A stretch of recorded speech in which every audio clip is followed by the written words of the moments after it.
continuación, paso a presentarles a don Eduardo Lorenzo Pigueiras, catedrático del área de Tecnología Electrónica de la Universidad Politécnica de Madrid, en la que hizo sus estudios de ingeniería y obtuvo el doctorado en 1982.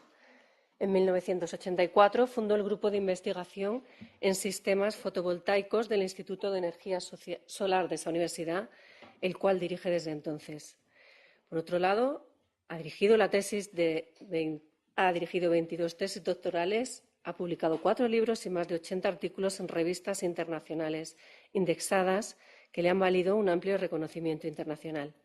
Desde 2005, su actividad gira en torno a la ingeniería de grandes centrales fotovoltaicas conectadas a la red, ámbito en el que el sector empresarial español tiene una presencia internacional muy relevante. Y hoy contamos con su presencia para hablarnos sobre la disrupción fotovoltaica en el escenario energético. Muchas gracias. Adelante. Muchas gracias.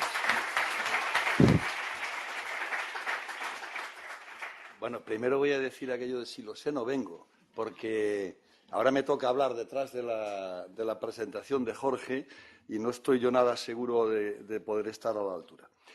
De todas maneras, les voy a contar primero por qué esta charla tiene un título tan incomprensible como la disrupción fotovoltaica en el escenario energético. Y entonces voy a hacer una especie de traición a la EMET para contar eso, que es poner una de las frases que estaban en la carta de invitación que recibimos en el instituto para esto. Entonces, la carta decía que tenía yo que dar aquí porque me pedían que diera una charla para hacernos entender en qué consiste la disrupción tecnológica del fotovoltaico, cuál es el presente y el futuro de cara al ciudadano y su efecto en la lucha contra el cambio climático. Y esto son 3 preguntas en 4 líneas, ¿no? Y esto me pareció absolutamente meritorio, porque las preguntas son lo más importante de la vida. Entonces, como la carta estaba firmada por Yolanda, que yo no la conozco, pero me parece que tenía que estar hoy aquí, pero que no está, el caso es que yo lo que imaginé fue ponerle a la charla rápidamente las preguntas de Yolanda. Pero a continuación dije, hombre, si yo propongo esto, Yolanda me va a decir que no. Y entonces por eso propuse un título totalmente incomprensible, como es la disrupción tecnológica. Pero lo que yo quería hacer era, de cualquier manera, responder al regalo de preguntas que me había hecho Yolanda. Y entonces las 3 preguntas son, pues, primera, ¿en qué consiste la disrupción tecnológica que permite la autogeneración a grandes y pequeños? Después verán que la pregunta está, de hecho, mucho más inteligente de lo que puede parecer a primera vista. Segundo, cuál es el presente y futuro de cara al ciudadano. Y tercero, cuál es el efecto en la lucha contra el cambio climático. Ya les voy a adelantar que yo, como soy gallego, primero tengo la precaución de no responder a nada con mucha rotundidad. Pero además de eso, tengo solamente una respuesta que es para la primera pregunta. Para la segunda pregunta tengo más o menos un 30% para la respuesta y a la tercera no tengo ninguna.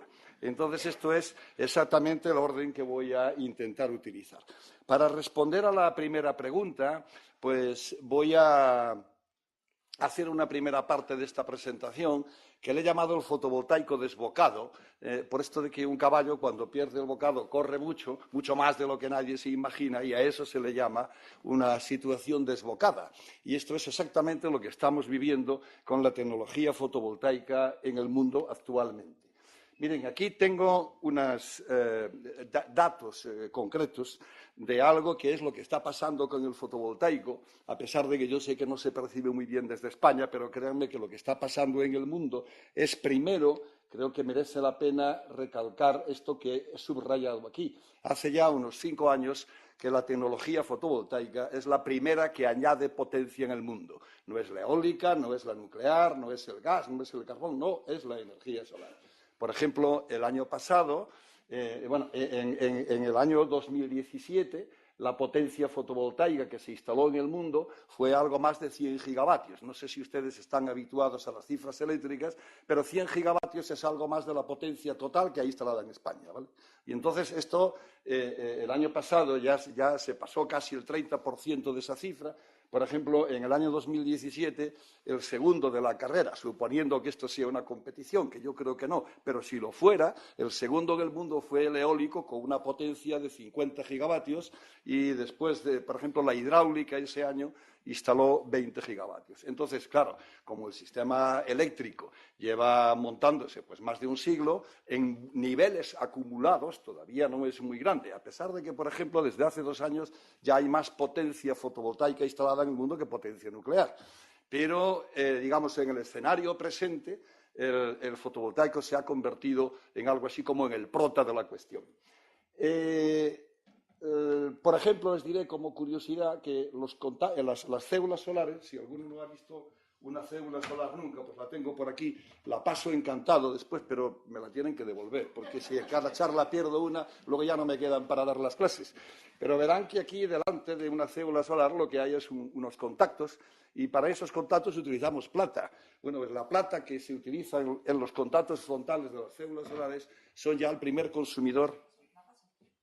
Ah, sí, pasa esta ya adelante. Esto es una célula solar actual, que luego verán por qué quería que la conocieran. Entonces, eso es ya el primer consumidor industrial mundial de plata. Ya está muy cerca de la joyería. En 3 o 4 años, las células solares van a ganar la joyería en el consumo mundial de plata.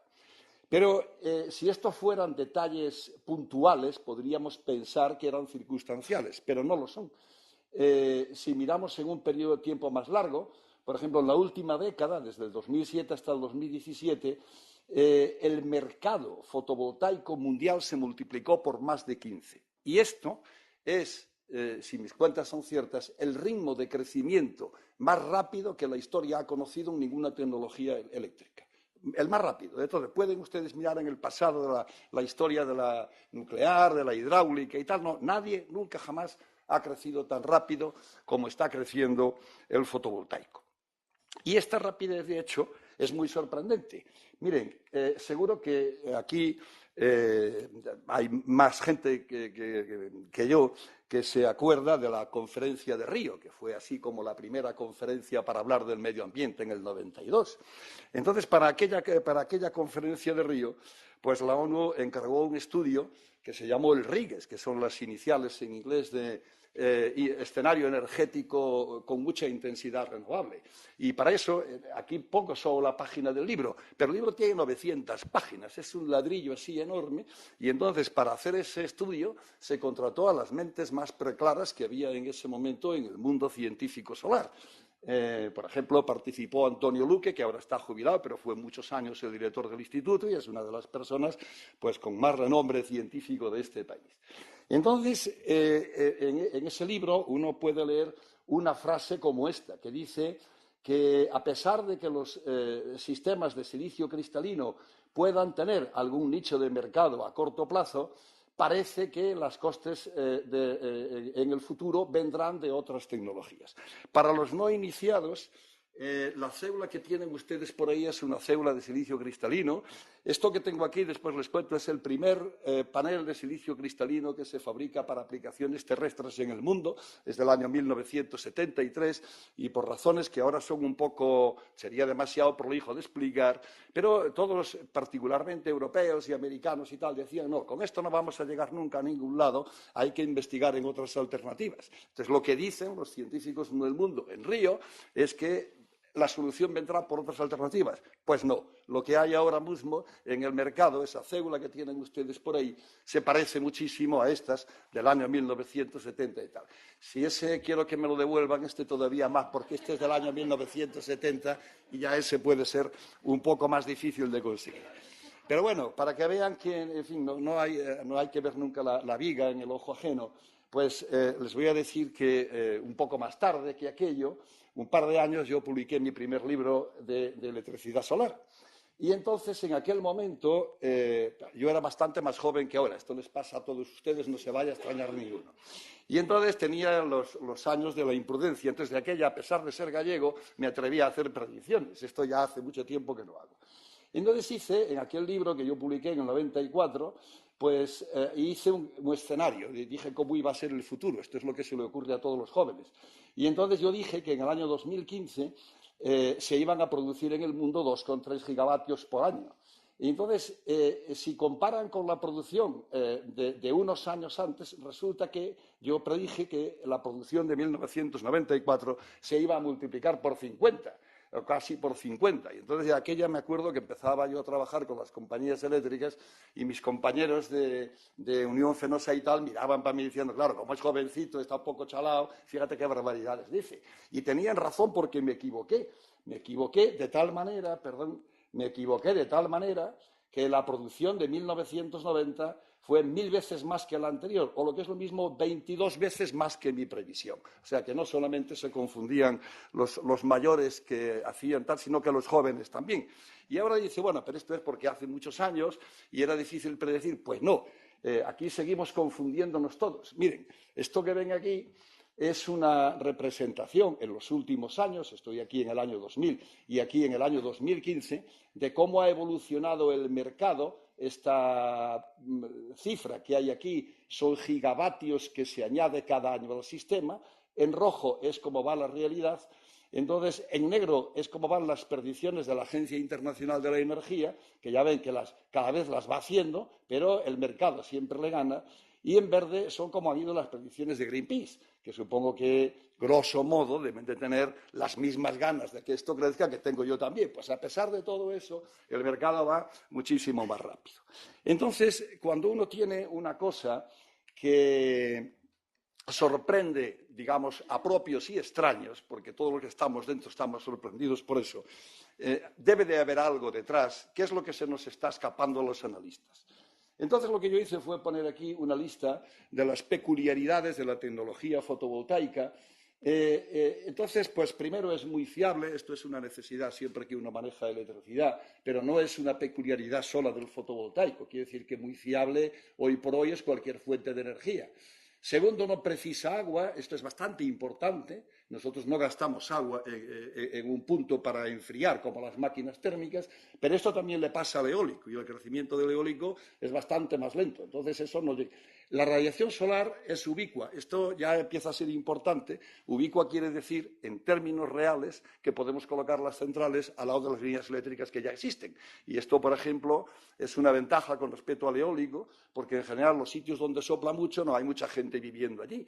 Y entonces, cuando llenas todo de máquinas eólicas, tienes que hacer líneas que te pueden costar mucho dinero. Por ejemplo, uno de los yacimientos más grandes del mundo, eólico, es donde da la vuelta a la Lisión, en el nordeste de Brasil. Y ahí se pueden poner máquinas eólicas y generar mucho, pero claro, resulta que allí no vive nadie. La gente vive en Sao Paulo, hay que tirar una línea de 4000 kilómetros. Otro yacimiento muy importante es Mauritania. También en Mauritania, seguro que aquí lo saben mucho mejor que yo, es uno de los sitios donde la Lisión da la vuelta y da aquello un potencial enorme, pero no hay nadie viviendo en Mauritania. Bueno, hay alguien, pero pocos. Entonces, aquella energía tendría... Sin embargo, en fotovoltaico esto no nos pasa. Luego, el grueso de los materiales de lo que anda por ahí pues son silicio, vidrio y hierro, que son abundantes y no muy contaminantes. La instalación es muy rápida, esto tiene ventajas financieras. Por darles una idea, Acciona, por ejemplo, hace unos meses, instaló una planta en México de medio gigavatio, la potencia de media central nuclear. Se instaló en 11 meses, ¿vale? Desde que empezaron el primer día, a los 11 meses, estaba inyectando. Y eso es una ventaja financiera, porque no tienes que financiar durante tanto tiempo. Pero aún así, yo me voy a atrever a proponer lo que en mi opinión personal, y esto tengo que decir que es una opinión personal, es realmente la peculiaridad del fotovoltaico que permite esta situación tan sorprendente en la que hemos llegado. Y tiene que ver con que la relación superficie-volumen es independiente de la potencia. Eso tampoco se entiende, así que voy a intentar explicar. Entonces, en esta transparencia lo que he puesto ha sido un cilindro como, digamos, esquema general de casi cualquier máquina. Entonces, por ejemplo, pueden pensar que esto es la caldera de una central térmica o de una central nuclear. Entonces resulta que cuando uno fabrica un cilindro, el dinero que gasta tiene que ver con la superficie, con la pared del cilindro. Eso es casi una obviedad. Sin embargo, la potencia de la máquina tiene que ver con el volumen, con la cantidad de carbón que yo puedo quemar o de átomos que puedo quemar dentro del cilindro. Y entonces esto hace que si una cosa crece, resulta que lo que yo invierto crece como el radio. Sin embargo, la potencia o el trabajo que puedo hacer crecen como el radio al cuadrado. Entonces, si ahora pongo yo aquí el dinero dividido por potencia, resulta que cuando la cosa crece, esto se divide por 1 partido por R. O dicho de otra manera, todos los generadores energéticos, cuanto más grandes sean, más baratos resultan. Y esto es lo que explica, si ustedes miran en la historia del sistema eléctrico, explican que todo tiende a ser cada vez más grande. Al eólico le pasa 3/4 de lo mismo. Si miran, por ejemplo, el eólico, lo que uno invierte, que son las palas, tiene que ver con el radio. Esto yo creo que es intuitivamente muy fácil de entender. Pero la potencia de la máquina tiene que ver con la superficie que intercepta cuando rueda, que tiene que ver con el radio al cuadrado. Por eso las máquinas eólicas son cada vez más grandes. Bueno, pues esto tiene una única excepción, que tiene que ver con los generadores fotovoltaicos. Y la razón es que nuestros generadores trabajan por la superficie. Si yo quiero poner un generador fotovoltaico que dé 10 veces más potencia que otro, pues tiene que ser 10 veces más grande. Pero la relación superficie-volumen sigue siendo constante, sigue siendo la de una célula solar. Y entonces esto hace que el mercado primero siempre ha existido. Digamos, en el fotovoltaico es prácticamente lo mismo ser grande que ser pequeño. Y esto quiere decir que siempre hemos tenido algún mercado a nuestra disposición. Otra cosa es que ese mercado fuera pequeño y la gente no lo viera. Pero las primeras células solares prácticas se implementan en los satélites cuando empieza la carrera espacial. El primero fue el Vanguard en el año 1958, que dirían en mi pueblo, coño, pues ya llovió desde aquella. Pues sí, efectivamente. Entonces, otra cosa es que ahora digamos, el mundo más convencional está descubriendo esto, pero esto lleva muchísimos años y tenemos esta situación. Y además esto tiene otra ventaja, que claro, si da igual ser grande que pequeño, resulta que cualquiera puede convertirse en una compañía eléctrica. Y esta participación de mucha gente en el sistema eléctrico es un elemento francamente disruptivo. Bueno, el caso es que esas cosas hacen que el álbum de fotos de un ingeniero fotovoltaico, como es mi caso, es el más raro de todos los ingenieros energéticos. Esto que ven aquí es una instalación que está en una terraza en la Puerta de Toledo, en Madrid. Es mi casa. Si se ponen así, a poquitos están invitados a tomar un café debajo de unos paneles solares. Llevan instalados desde el año 2002, yo creo que es la instalación más antigua que hay en el casco antiguo de Madrid vendiendo a la red, y no me han fallado nunca. Fiabilidad 100%, durante 19 años, o 17 que llevan ahora. Bueno, esto que ven aquí es una central fotovoltaica en la que tuve la suerte de trabajar, que está en el desierto de Atacama. De hecho, aquí al lado hay un observatorio que seguramente muchos conocen, que son las Campanas. Pues eso está justo en el Valle de las Campanas abajo. Y entonces, cuando miran la potencia de esta máquina, son 249 megavatios, es decir, es 90.000 veces mayor que el generador que hay en mi casa. Y esa coexistencia de pequeños y grandes al mismo tiempo es una peculiaridad de la energía solar fotovoltaica. No hay ninguna otra tecnología de producción de electricidad que permita hacer esta situación. Y entonces esto es lo que, en mi opinión, explica eso. Cuando estaba escuchando la charla de Jorge antes, me acordé de mi álbum raro de ingeniero fotovoltaico, porque él enseñó una transparencia hablando de los rayos cósmicos, en la que se veía, no sé si recuerdan, parecía una especie de cola de caballo.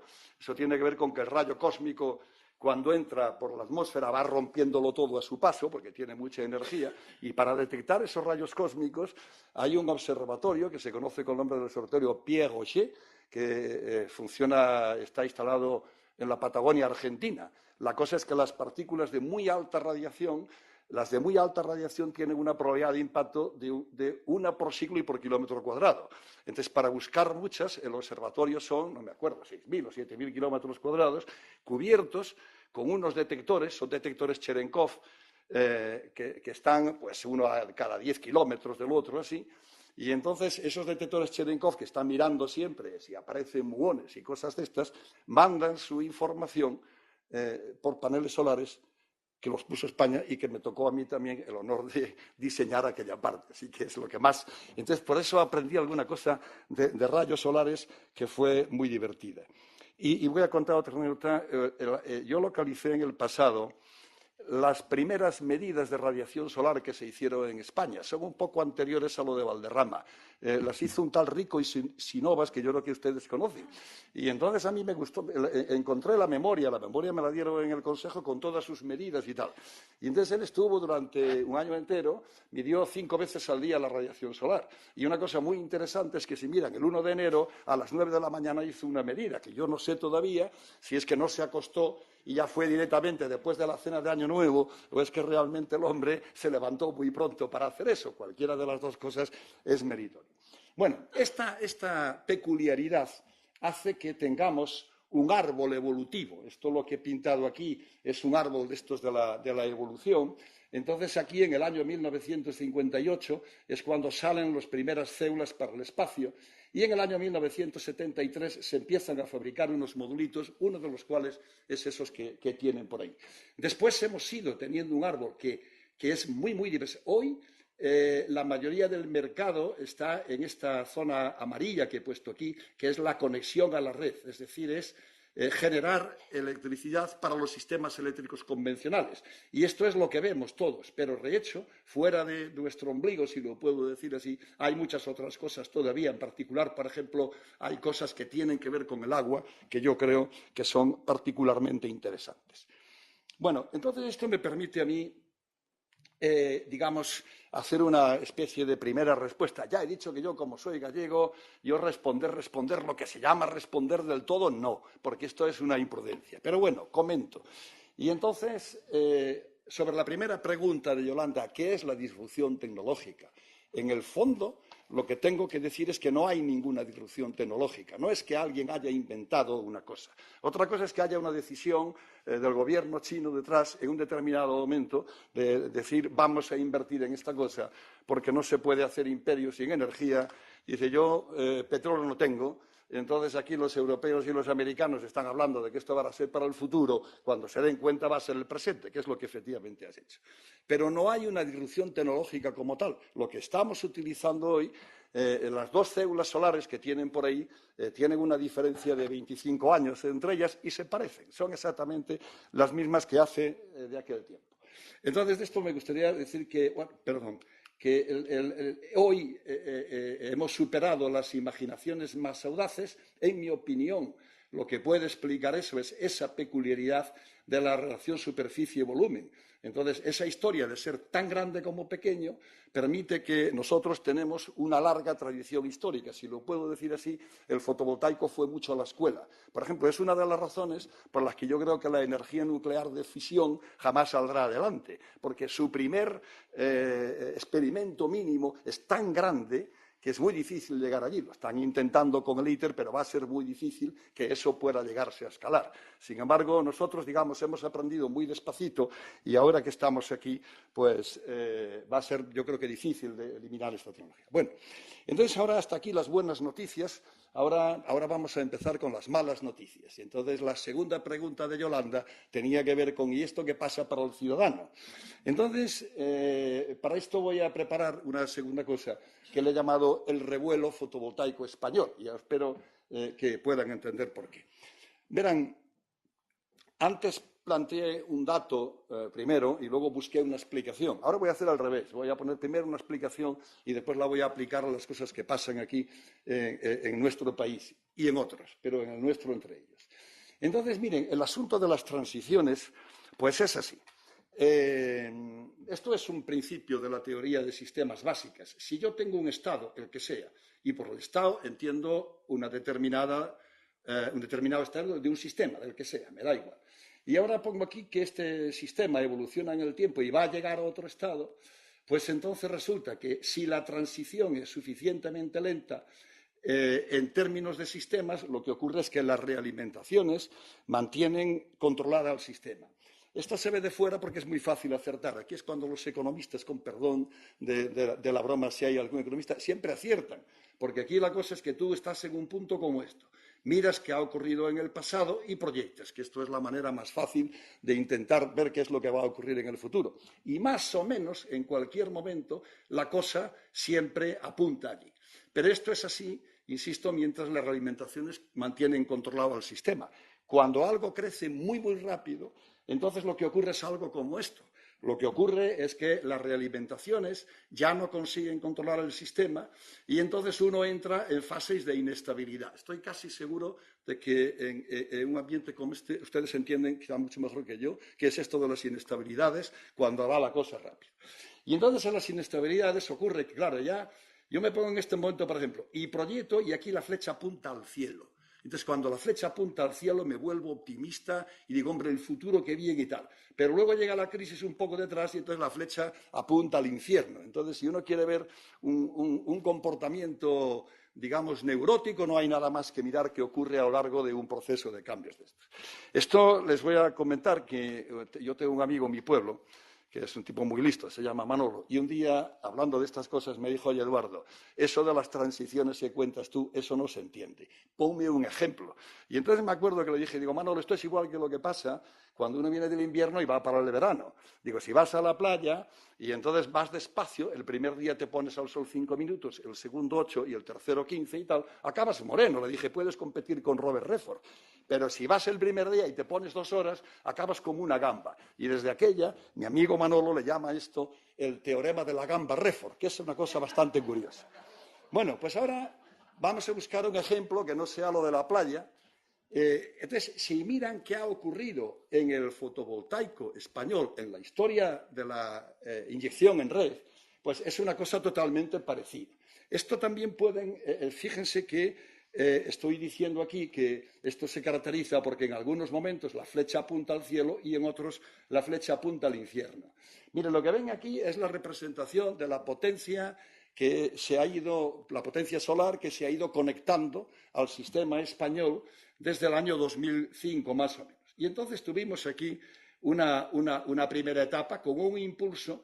Miren, en el año 2008, estos son megavatios por año, en el año 2008 se instalaron 2,7 gigavatios en España, es decir, equivalente a casi la potencia de 3 centrales nucleares. Y en ese momento lo que se instaló en España equivalía al 44% de toda la producción mundial. Pero claro, los sistemas eléctricos son sistemas regulados, no hay un mercado libre como tal. Entonces, y no estoy diciendo que tenga que haberlo, por el amor de Dios, digo que afortunadamente los sistemas eléctricos son regulados. Entonces, cuando se escapa la regulación, cuando la ley que se hace o la reglamentación pierde el control de lo que está ocurriendo, por ejemplo, en ese momento, como había subvenciones, aquí la potencia instalada llegó a ser 10 veces más que lo que el Ministerio había previsto. Y, por lo tanto, lo que nos gastábamos en subvenciones también era 10 veces más. Entonces, claro, ¿qué hace el sistema del control? ¡Blum! Mete el frenazo.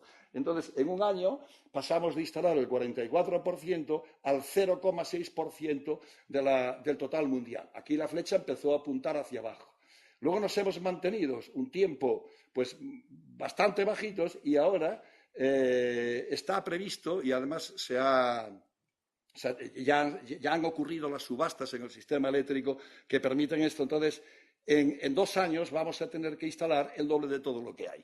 Con lo cual, creo que la primera cuestión que uno puede entender es que vamos a seguir teniendo problemas, seguro. Con ese crecimiento tan rápido, los sobresaltos no van a terminar. Esto es bastante interesante porque si miran, por ejemplo, lo que para mí no deja de ser nada más que un proceso físico y una consecuencia de un crecimiento muy rápido, que es una inestabilidad, pero ahora esto de las inestabilidades y tal, esto no le gusta a la gente. Lo que realmente nos gusta es dividir el mundo entre buenos y malos. Entonces ahora voy a poner aquí 4 o 5 cosas sacadas de la prensa de esa época. Entonces, aquí, naturalmente, cuando la flecha empezó a apuntar al infierno, ahí empezaron las acusaciones de los malos. Fíjense qué cosa. Esto es, por ejemplo, un anuncio que salió publicado en El País el 8 de marzo, donde un anuncio de publicidad, donde el sector fotovoltaico, en particular una cosa que se llama Ampere, pues publicó y pagó por publicar este anuncio tan bonito en el que aparece aquí el fotovoltaico siendo a enterrar, que yo ese día cuando lo vi llamé a 2 o 3 amigos, oye, no te estarás muriendo, no, estamos todos vivos. Aquí somos un montón de cadáveres que gozamos de buena salud, afortunadamente. Y entonces, si uno lee aquí, pues ya no creo que uno puede entender que aquí el gobierno estaba del lado de los malos, mientras que el sector fotovoltaico estaba con claridad al lado de los buenos. Un poquito después, por ejemplo, en los detalles hubo una cosa que se llamó el impuesto al sol. Quizá alguno ha escuchado que llamó mucho la atención el impuesto al sol, que yo también cuando vi aquello del impuesto al sol salía a la terraza de mi casa y digo, a ver si me van a cobrar, pero no me cobró nadie. Entonces lo del impuesto al sol no dejaba de ser un nombre mal puesto. Entonces un filósofo que a mí me gusta mucho, que es el Roto, pues también aquí en esa época publica una cosa como están viendo. Entonces dice el sol, que aquí el sol ya lleva de bueno, pues entonces hacía competencia desleal, dijeron los propietarios de las eléctricas. Las eléctricas son una maravilla, llevan la culpa de todo. Daba igual que la ley la hubiera hecho el ministerio, pero las eléctricas tienen una capacidad enorme desde aquello de la nuclear y tal, de ser los malos de todo, ¿no? Y entonces esto ahora, que estamos llegando al nuevo crecimiento hacia el cielo que he comentado antes, pues deben de saber que hace muy poquito tiempo se ha aprobado una ley nueva. Como el sistema no se consigue controlar el sistema, está habiendo continuamente reales decretos. Entonces hay un real decreto que se aprueba hace poco, en el que quería que vieran que dice el Congreso acuerda acabar con eso del impuesto al sol. Y dice, los partidos han convalidado el decreto del gobierno para abaratar el precio de la luz. Y he subrayado esto porque me parece que es importante en la vida no generar expectativas irrealizables, porque cuando uno genera expectativas irrealizables está condenado a la frustración. Entonces, si nosotros metemos energía solar fotovoltaica en el sistema, vamos a hacer que la electricidad baje solo si lo que vamos es introduciendo energía solar al ritmo que otros se van jubilando. Pero ese ritmo es un ritmo lento para luchar contra el cambio climático. Al fin y al cabo, tenemos un sistema que hemos empezado a emitir, ¿cuándo? En el siglo XIX. Yo qué sé, llevamos 150 años haciendo una cosa que ahora, si entiendo bien, y yo de esto entiendo poco del cambio climático, pero si entiendo bien, convendría pararlo o cambiarlo quizá en 20 años. Si tenemos que cambiar a ese ritmo, entonces este ritmo que yo estoy contando aquí sigue siendo un ritmo lento y entonces no costará poco dinero, costará mucho dinero. Y es una cosa que me parece que los ciudadanos deberían de saber. En este momento, claro, el sector fotovoltaico, que era el mismo que había publicado aquella foto del carro funerario, ahora sacaron un comunicado de prensa diciendo que el sector celebra en mayúsculas la convalidación. O sea, el gobierno se ha transmutado en bueno. Y fíjense lo de las transmutaciones, cómo va. Resulta que detrás de estas cosas, pues una de las cosas que hay es, seguramente a alguno si le gusta, en fin, estos días ha salido mucho la prensa, la posibilidad de cerrar o no las nucleares. Y entonces, resulta que Iberdrola, que es uno de los socios, de los 3 socios que maneja la central nuclear de Almaraz, ha decidido hacer justo al lado de la central nuclear la planta fotovoltaica más grande de Europa. Y entonces con esto salen en la prensa, que esto cualquiera da a entender, esto es del 18 de marzo, o sea, de la semana pasada, y esto cualquiera puede entender, dice, Iberdrola da la puntilla a Almaraz con megavoltaicas en Extremadura, que esto ya es convertida Iberdrola en el bueno de todos los buenos. O sea, no solamente hace la solar más grande, sino que es que además le da la puntilla a la nuclear. Pero esto era el día 18, porque resulta que unos días más tarde, pues entonces la propia Iberdrola se pone de acuerdo con las otras dos para estar de acuerdo con la cuestión esta de Almaraz. Entonces, por eso decía antes de empezar que estos de los cambios muy rápidos se parecían al comportamiento de alguien muy neurótico.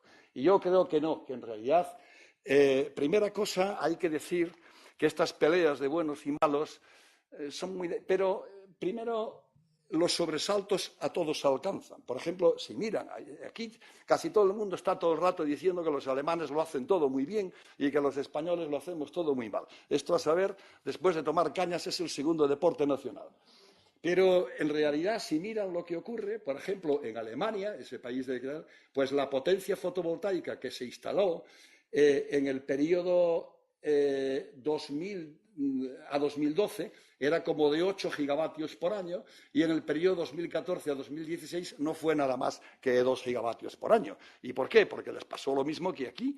Hicieron unas subvenciones pensando que aquello no iba a bajar nunca de precio, como aquello, los chinos dijeron, me voy a quedar con el dinero de los españoles, de los alemanes y tal. Lo hicieron muy bien. Bajaron un poco el precio, convirtieron aquello en algo tan rentable que todo el mundo fue a poner la cuestión allí. Y entonces, con todo lo Los alemanes pudieron ir bastante más adelante porque coincidió con que ellos cerraron nucleares después de lo de Fukushima. Tuvieron un cierto colchón para decir, saco una cosa y pongo la otra. Pero en cuanto se les llenó el sistema otra vez, tuvieron que meter el freno como todos los demás. Miren, las inestabilidades, los remolinos, supongo que aquí entienden ustedes eso pues muy bien, no se producen por igual en todos los sitios. Si uno tiene un canal por el que hace circular el agua, es en los sitios más estrechos, donde hay más restricciones, donde empiezan a formarse la típica inestabilidad de un remolino, que es igual. Un remolino en el cauce de una corriente de agua, primero, digamos, el agua corre mucho más y luego va al revés, es un poco, y luego vuelve a correr mucho más y así. Entonces, en el sistema eléctrico español es particularmente propenso a que se produzcan inestabilidades. La razón tiene que ver, primero tienen que entender que el sistema eléctrico español está casi aislado del resto del sistema europeo. En realidad, el sistema español, el sistema eléctrico me refiero, junto con el portugués y el marroquí, forman una especie de unidad que tiene una potencia total instalada del rango de 120 gigavatios, mientras que la conexión con Europa a través de una línea que hay en Francia escasamente llega a 5, es decir, que prácticamente es una isla. Entonces, si miran lo que ocurre en esa isla, es que herencia del pasado, y no voy a entrar ahora en los detalles de esa herencia, pero tenemos mucha potencia instalada. Ustedes suman toda la potencia que hay en España entre hidráulica, nuclear, eólica, etcétera, y llegamos casi a 100 gigavatios. ¿Y cuánto usamos de eso? Muy poco. El año pasado, estos son datos de Red Eléctrica Española, en el momento de mayor consumo, que eso suele producirse en algún momento de invierno, porque las calefacciones, aunque ahora también con el cambio climático y con el sur se está haciendo más rico, empezamos a tener consumos muy elevados debido a aire acondicionado. Pero en el momento de más consumo, pues solamente utilizamos la mitad de nuestra potencia. Y entonces, claro, ¿qué ocurre? Que para añadir nueva potencia puedes esperar a que la vieja se vaya jubilando y entonces, digamos, echas al jubilado a la calle y en su sitio sientas a otro, pero eso ya he dicho antes que lleva a un ritmo de reposición que probablemente no permite ni soñar siquiera con enfrentarnos al cambio climático. Y entonces, si realmente queremos añadir mucha más potencia, como la comida es esta la que hay, si yo quiero añadir por aquí arriba, no me queda más remedio que desalojar al que hay y pagarle. Porque la gente entra en las cosas con unas leyes que dicen, oye, yo voy a ganar dinero por esta razón. Tienen un caso muy claro, ¿se acuerdan ustedes alguno de lo que ocurrió en España con la plataforma Castor? Una cosa en la que pues el gobierno o quien sea, un momento dice, oye, aquí hace falta esto. Se pone aquello, luego no hace falta. Pero Florentino cobró 1.300 millones de euros por aquello. Que supongo que si alguno tiene dudas de dónde han salido, se miran así al bolsillo un poco y van a encontrar el agujerito. Entonces, creo que este es un mensaje que a mí me parece que hay que transmitir de alguna manera. Si no hay nada gratis en la vida, si queremos hacer energía solar muy rápido, tenemos la tecnología, sí, pero para hacerlo muy rápido vamos a tener inestabilidades. En muchos sitios vamos a tener que sacar a uno que está en la mesa y eso no le gusta a nadie. De hecho, el gran crecimiento del mercado mundial fotovoltaico no se está produciendo en Europa ni en Estados Unidos. Se está produciendo en los países que todavía tienen que crecer su sistema energético. Por ejemplo, Brasil, Chile, etcétera. Ellos crecen mucho y entonces allí tú puedes crecer sin necesidad de echar a nadie a la calle. Entonces es bastante más fácil. Pero donde empiece la sustitución, como es, por ejemplo, en Europa, la cosa está siendo bastante más difícil. Suman a eso que el hardware del sistema, es decir, la organización, está hecha en el pasado como una organización de muy pocos. No sé cuántas compañías eléctricas hay, pero esto que llamamos las eléctricas, todos son así, muy pocos. En España, con lo poco que hay, somos más de 50.000 propietarios fotovoltaicos al día de hoy. Y entonces también creo que pueden entender que pasar de un estado de muy pocos que se ponen fácil de acuerdo, ya han visto que 5 días después del primer anuncio ya se pusieron de acuerdo, a una cosa en la que tienes que poner de acuerdo a 50.000, pues esto no va a ser fácil. Entonces, estoy terminando, Sobre la segunda pregunta de Yolanda, que tiene que ver con que, es decir, la pregunta era cuál era el presente y el futuro de cara al ciudadano.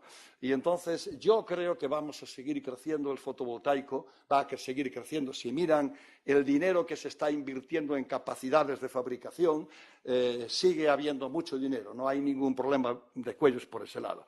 Pero a cambio la cosa va a ser no tan fácil. Crecer muy rápido es difícil. Y entonces para esto lo que he hecho ha sido poner aquí una frase de Maquiavelo, del Príncipe. El Príncipe es un libro que tiene muy mala fama, por eso de que alguien dijo no sé qué, te amen y tal. Pero El Príncipe es un libro extraordinariamente interesante de leer, así muy pequeñito que cuenta cómo. Entonces uno de los capítulos de El Príncipe lo escribió Maquiavelo con 90 años para decirle a un señor, mira, tienes que hacer esto para que Italia sea independiente, que somos los más ricos, pero estamos siempre invadidos por franceses y españoles. Esto es el contexto del Príncipe. Y entonces, uno de los capítulos se llama De Principadus Nobis. El Príncipe lo escribió en italiano, pero los títulos lo puso en latín. Y hay uno que se llama así, sobre los nuevos principados. Y él le dice al príncipe, le dice, a este respecto, se debe tener en cuenta hasta qué punto no hay cosa más difícil de tratar, ni más dudosa de conseguir, ni más peligrosa de conducir, que hacerse promotor de la implantación de nuevas instituciones. Y además de eso le dijo la razón. Le dijo, mira, la razón es que el promotor de lo nuevo, dice, tiene por enemigos a todos los que sacaban provechos del viejo orden y encuentran unos defensores tímidos en todos los que se verían beneficiados por el nuevo. Y yo creo que básicamente tenía razón. No es una cuestión de buenos y malos, es una cuestión de que hemos evolucionado para cazar por ahí y guardar nuestro cocido, y esa propia fuerza evolutiva nos lleva a que hacer las cosas muy rápido siempre es muy difícil. Y entonces, por terminar con la segunda pregunta de Yolanda, el futuro es incierto. El sistema, pero el fotovoltaico va a crecer, aunque va a crecer con muchos sobresaltos. Y creo que es lo que va a pasar también en el sistema eléctrico español. Y ahora sobre la tercera pregunta de Yolanda, que era ¿cuál es el efecto que podemos tener con esto en la lucha del cambio climático? Esta es mi última transparencia. Pues voy a reconocer primero que no tengo ni idea. Pero, puesto a decir algo, esto también es una cosa que va bien con mi genética gallega, y dice, este no se calla aunque no sepa lo que decir. Bueno, ya he reconocido que no tengo ni idea, pero desde luego creo que si realmente queremos... permítanme primero una anécdota. Más o menos en la época en la que yo publiqué ese libro, fue cuando empecé a dar clase de energía solar en la escuela. Creo que fue la escuela de Teleco, a pesar de ser de Teleco, pero cuando empezaron los planes de estudio, el rector me llamó un día y me dijo, oye, quería que empezaras a contar cosas un poco distintas para esto que luego se puso de moda de que todos los ingenieros tienen que saber de filosofía y los filósofos y tal. Entonces, yo creo que fue el primer profesor que me tocó hacer esto, y entonces empecé a dar clase de energía solar y entonces empecé a contar el cambio climático en las aulas. Esto estoy hablando del año 94.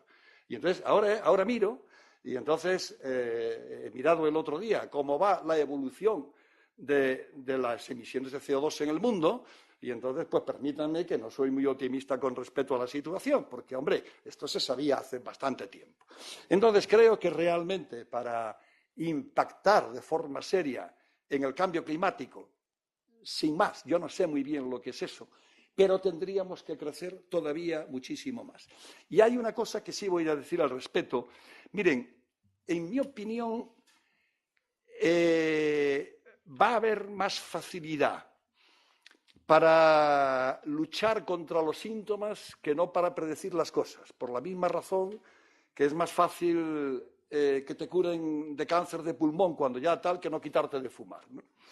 Y entonces, en España tenemos una situación, yo creo que particularmente interesante al respecto, que tiene que ver con el binomio agua-energía. Desalar agua es, en términos energéticos, son 3 kilovatios hora por metro cúbico, es lo mismo que bombearla a 900 metros de profundidad. Pueden parecer muchos, pero yo he instalado alguna bomba de agua en Murcia a 400 metros de profundidad. No estamos tan lejos. Y entonces creo que, si entiendo bien lo que dice la prensa, que yo de esto, pues el régimen hídrico español está siendo francamente muy amenazado. Tendremos una buena oportunidad de aprender cosas si empezamos a pensar en desalar en muy grandes cantidades con energías renovables, porque de otra manera lo del CO2 no va a funcionar. Y entonces con esto pues voy a hacer una cosa que es darle muchas gracias a Yolanda por sus preguntas y a ustedes por su atención.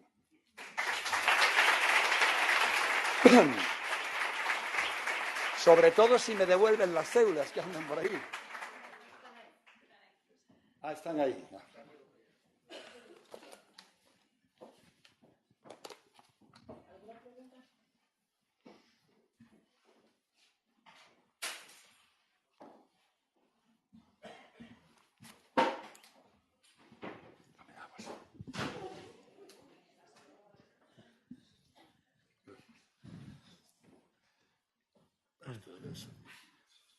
No vaya a ser que no me dejéis salir después.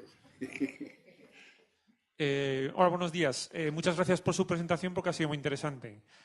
Yo tenía una pregunta porque, bueno, yo tengo entendido que en cuanto a las instalaciones fotovoltaicas pueden ser fijas o pueden tener un seguidor solar que siga al sol.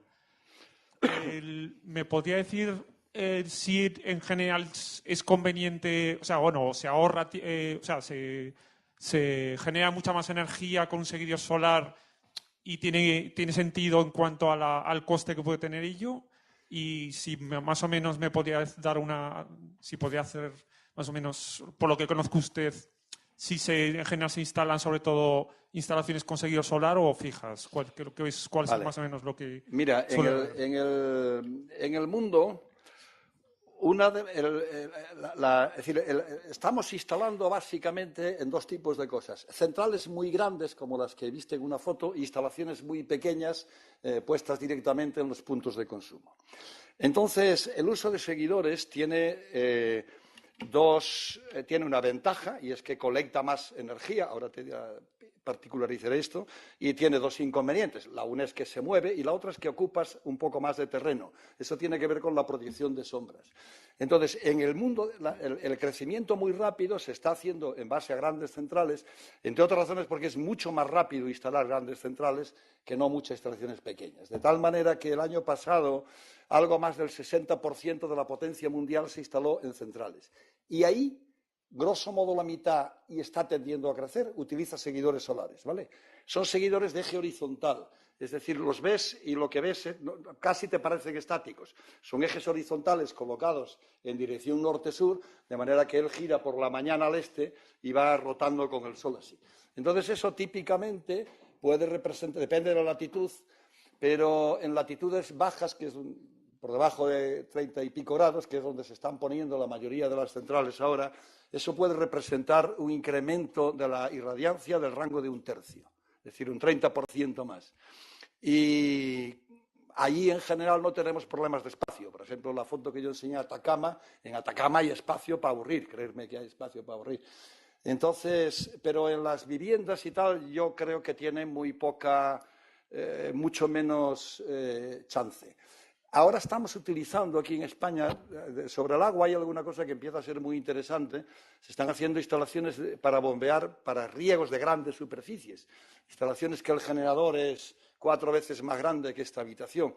Y ahí también utilizamos seguidores del mismo estilo porque ocurre que ese tipo de seguimiento da una diferencia muy grande entre el verano y el invierno, que es justo lo que hace falta para adecuarse a las necesidades de las plantas, ¿vale? No sé si eso contesta un poco a tu pregunta.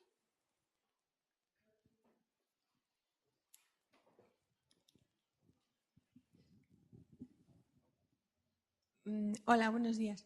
Gracias por la exposición y yo quería preguntar un poco, ahora mismo lo que he instalado tardará muchos años en estar obsoleto, pero ¿qué hay del residuo? ¿Qué hay de las previsiones de cómo reciclar? ¿Qué hay de que eso al final de su vida no sea una carga para el planeta? Vale. Bueno, primero, como tú has señalado bien, lo que hay tardará mucho tiempo en hacerse obsoleto. De hecho, puedo decir que como esto crece al 30% anual, el 85% del parque fotovoltaico actual mundial tiene menos de 5 años. La instalación de la terraza de mi casa, que lleva ahora, desde el 2002, 17 años funcionando, la potencia que lleva instalada 17 años es menos del 0,1% de lo que hay en el mundo. Entonces, efectivamente, todavía no nos hemos dado de bruces con el problema, pero es un problema que está planteado. Entonces, en particular, la industria fotovoltaica hace bastantes años que ha firmado entre ella una especie de pacto que se conoce con el nombre de PV Recycle, y entonces han estudiado cómo se pueden recuperar todos los materiales e incluso hay alguna fábrica que está empezando a hacerlo ya.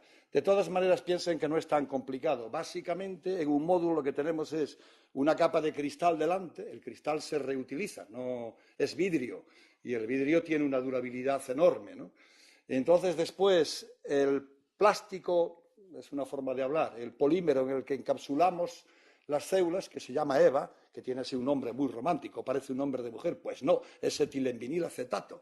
Entonces, eso es lo que de alguna manera se rechaza. Las células solares en sí mismas tienen un daño en las primeras capas, producidas, entre otras cosas, por rayos cósmicos. Pero nosotros utilizamos ahora mismo células del rango de 150 micras de espesor y, digamos, el daño puede estar en las 3 primeras o así. De manera que esto lo metes en sosa, es una forma de hablar, pero no tampoco tan distinta de la realidad, y podemos volver a recuperar el material. Los marcos son de aluminio y no tenemos ningún material así muy problemático que pueda. Y nuestros 2 materiales básicos, el silicio es ultra estable, es la cosa más estable que uno pueda imaginar, y el otro es el vidrio, que también es silicio a su manera. Entonces, bueno, no creo que esto vaya a ser un problema importante, o no debería, en principio. Y insisto que está contemplado y está toda la investigación hecha y está todo eso, en principio, funcionando. Pero de momento, también puedo comentar que los envejecimientos reales hasta ahora están siendo la mitad de lo predicho. Las empresas, por ejemplo, hasta hace poco todavía, daban una garantía de 0,7% y por año de pérdida, ¿no? Entonces, aquí en España, debido a esas instalaciones del año 2009, que en ese momento se montaban en seguidores, tenemos el parque fotovoltaico mundial más radiado, el que más radiación recibe del pasado. Y estamos midiendo cosas en el rango de 0,2 a 0,3% por año. Entonces, dentro de que nunca puedes decir nada de mañana, pero somos razonablemente optimistas de pensar que nuestros módulos van a durar como poco 35 años en vez de los 20 actuales, ¿vale? Eso también es una diferencia con Alemania. Mis amigos del Fraunhofer alemán dicen, no, aquí degrada muy poco. Digo, coño, claro, si no tenéis sol nunca, ¿cómo va a degradar? Claro, esto no... ¿Tenéis un candil alguna vez allí, hombre, por favor? No sé si eso responde... Bueno, gracias. Hola, muchas gracias por la presentación, muy interesante y muy amena. Bueno, yo quería volver un poco al terreno no tan técnico, sino más el plano general de la energía, en concreto en España, ¿no? Relacionado con la disminución de las emisiones y todo eso. A mí una cosa que me llama así la atención es que si eso tan interesante de que la energía solar, ¿no? Que la relación de la potencia con la superficie se mantiene, ¿no? Que no hay una ley, digamos, de inverso con la dimensión, con el radio como para las otras, eso en teoría uno explicaría que hay un menor umbral de coste, digamos, para la introducción de la tecnología, como el ejemplo que puso usted con la energía de fusión, ¿no? Muy bien, pero eso entonces, en principio, ¿por qué no se ha crecido más eso en las economías, digamos, entre comillas, libres? Parece ser que China, por ejemplo, que es una economía centralizada, hace falta que un país centralizado, que debería tener más fuerza, las cosas así de gran escala, que introduzca la tecnología. No entiendo muy bien, no sé, si se puede, por ejemplo, aquí, con el tema de las eléctricas, ¿qué es? ¿Que las eléctricas tienen mucho poder? ¿Que lo de las puertas giratorias de los políticos puede ser que está taponando esa tecnología de una forma desleal o no? No sé, por decir, porque... Y luego otra cuestión es si podría dar algún dato, porque es cierto que esa ley de inverso con el radio es un inconveniente al principio, pero obviamente es una ventaja a lo mejor cuando crece mucho el radio. Es decir, a lo mejor lo que sucede, hablando en términos, es que instalar grandes centrales con otros medios o nucleares o tal, al final acaba abaratando el precio de la energía comparado incluso con la fotovoltaica. ¿Cuál es actualmente en España el precio, lo que se dice al consumidor final, energía producida por grandes centrales, bien sean, comparado con la fotovoltaica. O sea, ¿es rentable o cuánto falta para esa rentabilidad? ¿Cuánto habría que gastarse con lo que dice? Gracias. A ver, las ofertas más baratas de la historia de la electricidad ahora mismo son fotovoltaicas. Están en el rango de los 30, incluso menos, euros por megavatio hora, que es más o menos la mitad del precio promedio al que compra el sistema español, ¿vale? Pero eso es verdad mientras estés en una cantidad pequeña, es decir, mientras el sistema compre cuando tú estás produciendo. Una vez que superemos un cierto umbral, habrá que empezar a almacenar o a hacer otras cosas y entonces, según va aumentando el nivel de complejidad, va aumentando también tu precio. Por eso he intentado comentar antes que esto del muy barato es el muy barato a lo gallego, depende. Es muy barato ahora, pero ya se encargará la vida de que las cosas no sean tan difíciles. Decía Masplan, todo es cada vez más difícil. Pero hay un par de comentarios que quería hacer. Primero, esto de lo grande versus lo pequeño, quiero decir que esto es lo esencial, pero tiene efectos de segundo orden. Por ejemplo, en una central, una de las cosas que hay que hacer es poner una valla y un sistema de seguridad. Y ahí ya estás con cosas que tienen que ver con el perímetro y, por lo tanto, cuanto más grande es la central, más barato resulta. Y hay más cosas así. Por ejemplo, es más rápido de instalar, se mantiene mejor. Entonces, un poquito de tendencia hay, pero sigue siendo cierto lo otro.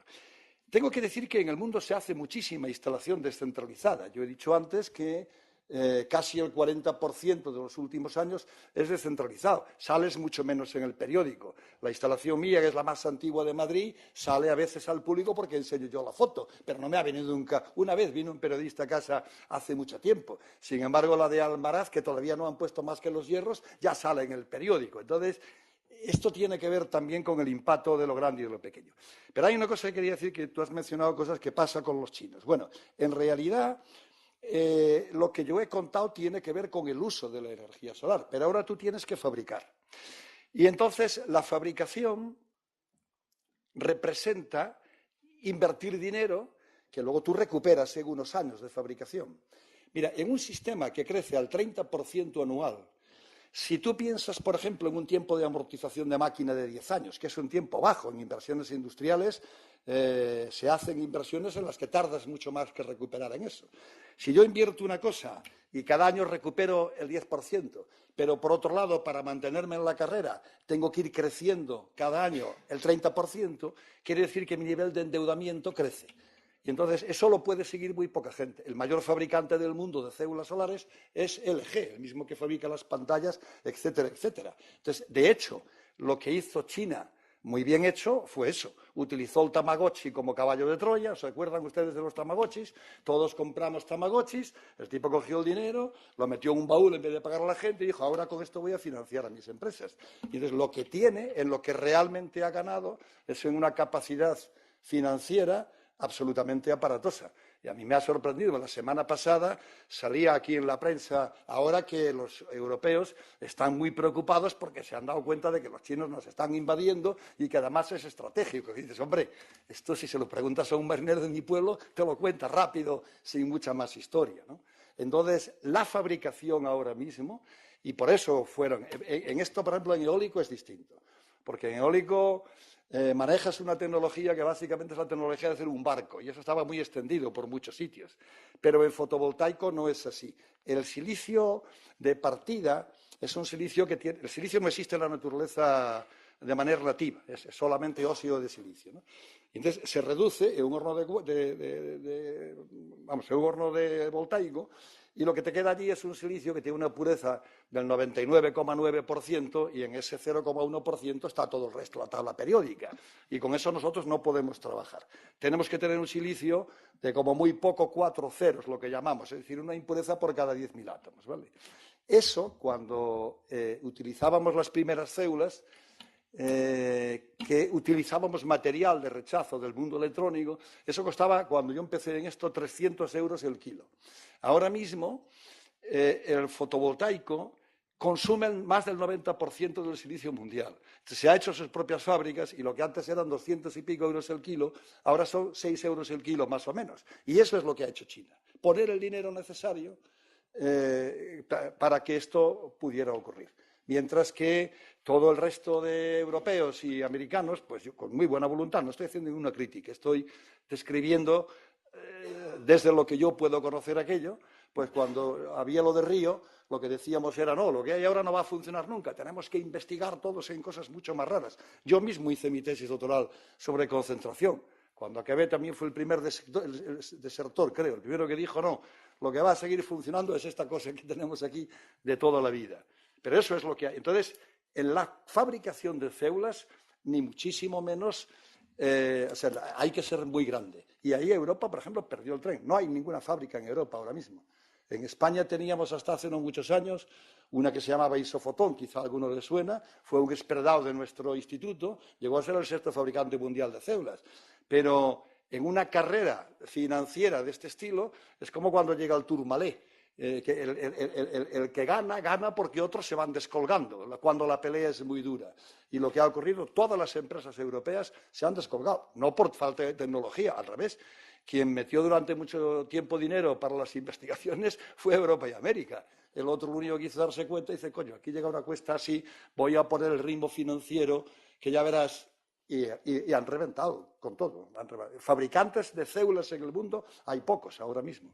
Habrá 6 o así, yo creo que van a seguir siendo pocos por eso, porque a ver quién aguanta un endiablado ritmo de crecimiento y las empresas ahora son muy grandes, o sea, no sé, los activos de Jingli solo, que no es ya de los más grandes, Jingli debe tener 80 o 90.000 empleados en el mundo. Estamos hablando de entidades empresariales tan grandes como la fabricación de automóviles o más ahora mismo. LG es uno de ellos, Huawei es el otro y esto ocurre ahí.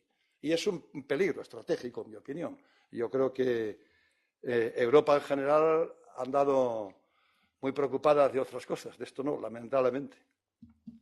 No sé si estos comentarios tienen algo que ver con lo que tú querías escuchar. Sí, yo quería preguntarte por o la generación más bien autosuficiente. No has hablado mucho de ese tema, pero eso también podría en algún momento llegar a ser disruptivo. ¿Qué probabilidades hay de que el mercado en el futuro, de que muchos, o sea, que nosotros, cada uno genere en su casa su propia electricidad? Y en particular en España, que la mayoría de las personas vivimos en pisos, ¿qué probabilidades hay de que eso ocurra en España?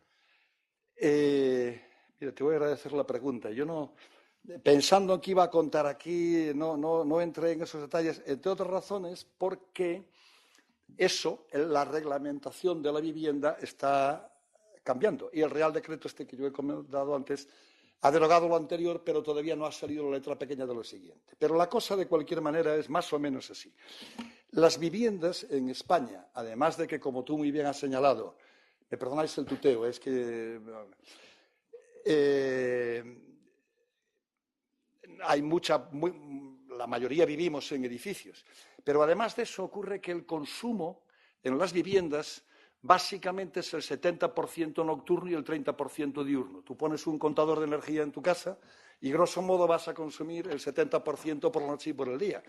Con esto ya puedes entender que la autosuficiencia, una de dos, o pones baterías, y hoy por hoy las baterías no están en precio, ni mucho menos todavía, almacenar 1 kilovatio hora nos cuesta al día de hoy casi 20 veces más que generarlo, con lo cual si pones baterías no vas a competir con la red, o tienes que estar enganchado en la red eléctrica e intercambiar la energía. Genero unas horas y consumo otras, ¿no? Y entonces, una vez ya estás enganchado en energía eléctrica, en el fondo lo de la autosuficiencia es un sueño. Yo creo que uno de los sueños más extendidos en España debe de ser: me pongo una instalación en mi casa y me hago independiente de la... Son sueños de independencia que yo no creo que sean muy reales. Es muy poco realista. Y, de hecho, es más fácil, si nosotros queremos y tendremos que algún día empezar a poner baterías en el sistema. Es mucho más barato y mejor poner una batería muy grande en un sitio que no muchas muy distribuidas, pequeñas. Porque estás en que, como una batería lo que hace en definitiva es absorber diferencias, digamos, en cuanto pones mucha gente, las desviaciones típicas se dividen por la raíz del número de sumandos que tienes detrás. Y será así. Entonces, esto es lo que creo. Por ejemplo, en España, de hecho, si miras, el año pasado se instalaron unos 200 megavatios en esa modalidad, pero esto lo hacen básicamente los negocios. supermercados, restaurantes, casi todos los negocios turísticos, prácticamente lo puedes ver de manera inversa. Consumen el 70% durante el día y solamente el 30% durante la noche. Entonces, si tú inviertes en una instalación fotovoltaica en ese sentido, ahí sí que ahorras mucho tú. Entonces, lo que ocurre en las viviendas tiene que ver con cuánto me van a pagar cuando yo por el día genero y tal. Y eso, la letra pequeña no está puesta. Es lo que antes llamaban el impuesto al sol o algo parecido. Y la letra pequeña de momento no está puesta. Pero, en mi opinión, lo que va a ocurrir es que ya asumir el sistema tiene previsto instalar 9 gigavatios solo de fotovoltaico en los 2 años que vienen. Van a meter mucho eólico también. Y los que están en otras cosas, empresas como Endesa, que tiene muy poco activo renovable, no es como Iberdrola, que tiene mucho, cuando les quieran quitar el negocio van a sacar las navajas. Entonces yo creo que seguro. Y a mí me parece que desde ese punto de vista es bueno que la gente se preocupe de saber lo que puede hacer, porque tampoco hay por qué cerrarse a quiero tener los paneles fotovoltaicos en mi casa. Por ejemplo, ha habido modelos en Dinamarca, toda la potencia eólica, que es muchísima, está prácticamente toda en manos de cooperativas. En España ha habido buenas tradiciones del movimiento cooperativista para la construcción de viviendas y en el mundo del riego también. ¿Por qué no ha habido cooperativas en el mundo de la energía? Yo creo que estamos todavía poco habituados, si lo puedo decir así, a decir, oye, yo tengo que tomar el cuerno, el toro por los cuernos, con independencia de lo que hago, pero yo creo que hay más formas reales de participar y que técnicamente son más sensatas. La independencia energética es como si yo vivo en la calle, en la ronda, somos 40 vecinos, es como si yo me declaro mañana independiente de mis 40 vecinos. Hombre, pues no tiene mucha realidad. Y la electricidad no tiene fronteras, y cuantas menos tenga, mejor. Es decir, un sistema eléctrico muy grande es mucho más eficaz que muchos sistemas eléctricos pequeñitos desconectados, mucho más eficaz. Entonces, si queremos también luchar contra el cambio climático, una forma es almacenar de manera sensata, y esto no será en las viviendas. Esto se ha hecho, por ejemplo, en Alemania. En Alemania ocurrió que en un momento había muchas viviendas en el sur que tenían energía solar y mucha máquina eólica en el norte. Cuando el asunto de Fukushima apagaron nucleares. Entonces lo que ocurrió es que la red eléctrica de transporte tuvo que empezar a transportar mucho del norte para el sur durante la noche y del sur para el norte durante el día. Y no estaba capacitada para eso. Entonces el gobierno alemán hizo muy rápido una ley que permitió financiar baterías a mucha gente por el día para evitar ese transporte. Pero es una cosa puntual, digamos, no tengo dinero, me cuesta eso más barato que tirar una red eléctrica de alta tensión nueva. Pero es circunstancial. Estructuralmente, y un día a otro te encuentras con las cosas que están en la estructura. Entonces, estructuralmente es más sensato hacer una red conectada grande, que además en buena medida la tenemos en muchos países, y utilizarla bien. Y en esa utilización yo creo que lo mejor que podemos hacer es intentar que la energía de mi vivienda, con independencia de que yo haya puesto en la terraza de mi casa, como han visto, la primera instalación de Madrid antiguo. ¿Vale?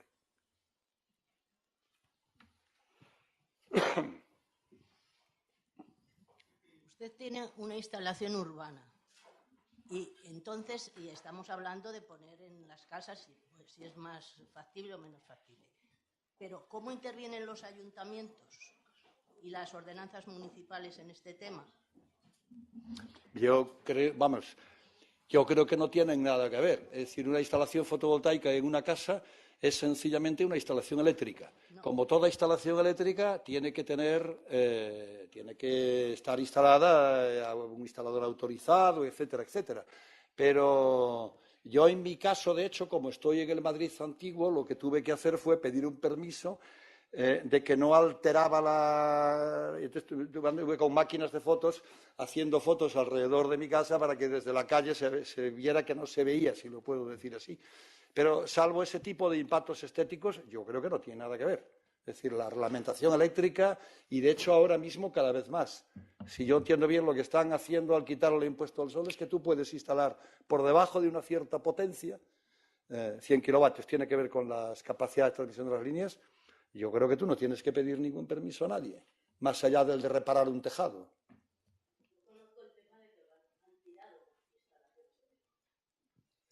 Sí, yo qué sé, siempre hay muchas circunstancias particulares en los sitios, ¿no? Y generalizar nunca es tan fácil, ¿no? Pero a nivel de Madrid también ha habido, por ejemplo, yo estoy acordándome ahora detalles, pues yo creo que el Ayuntamiento de Rivas Vacía, Madrid, organizó hace unos años una cosa para que la gente pudiera invertir y hacerlo más fácil, ¿no? Entonces, yo qué sé, como cualquier administración, cuando entran, pues la primera cosa que uno piensa es, virgencita, que me quede como estoy, pero después tienes un poco de esperanza y a veces funciona. Pero vamos, no hay, o sea, es un elemento eléctrico, es un elemento eléctrico. Y que si lo pones fuera puedes alterar la estética y entonces es un elemento constructivo. Pero yo no creo que haya ninguna peculiaridad. No veo la necesidad de que los ayuntamientos hagan muchas regulaciones específicas al respecto. Esto es mi opinión.